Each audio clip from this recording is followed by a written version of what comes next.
महाभारत की कहानी भीष्म पितामह। यह बात उस समय की है जब कुरुक्षेत्र में कौरवों और पांडवों के बीच युद्ध चल रहा था।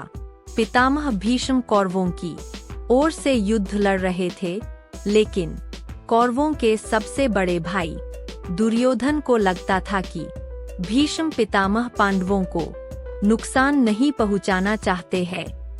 दुर्योधन का मानना था कि पितामह भीष्म बहुत शक्तिशाली है और पांडवों को मारना उनके लिए बहुत आसान है। इसी सोच में डूबा दुर्योधन भीष्म पितामह के पास पहुंचा। दुर्योधन ने पितामह से कहा कि आप पांडवों को मारना नहीं चाहते, इसीलिए आप किसी शक्तिशाली हथियार का इस्तेमाल नहीं कर रहे हैं। दुर्योधन की बात सुनकर भीष्म बोले, अगर तुम्हें ऐसा लगता है तो मैं कल ही पांचों पांडवों को मार गिराऊंगा। मेरे पास 5 चमत्कारी तीर है जिनका उपयोग मैं कल युद्ध में करूंगा। भीष्म पितामह की बात सुनकर दुर्योधन बोला, मुझे आप पर भरोसा नहीं है, इसलिए आप ये 5 चमत्कारी तीर मुझे दे दीजिए। मैं इन्हें अपने कमरे में सुरक्षित रखूंगा।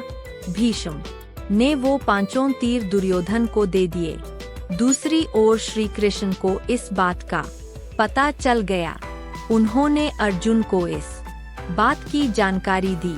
अर्जुन यह सुनकर घबरा गया और सोचने लगा कि इस मुसीबत से कैसे बचा जाए।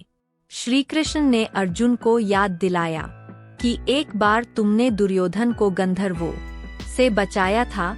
तब दुर्योधन ने तुमसे कहा था कि इस एहसान के बदले तुम भविष्य में मुझसे कुछ भी मांग सकते हो। यह सही समय है, तुम दुर्योधन से वो 5 चमत्कारिक तीर मांग लाओ। इसी तरह तुम्हारी और तुम्हारे भाइयों की जान बच सकती है। अर्जुन को श्री कृष्ण की सलाह बिल्कुल सही लगी।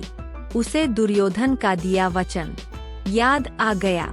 ऐसा कहा जाता है कि उस समय सब अपने दिए गए वचन जरूर निभाते थे।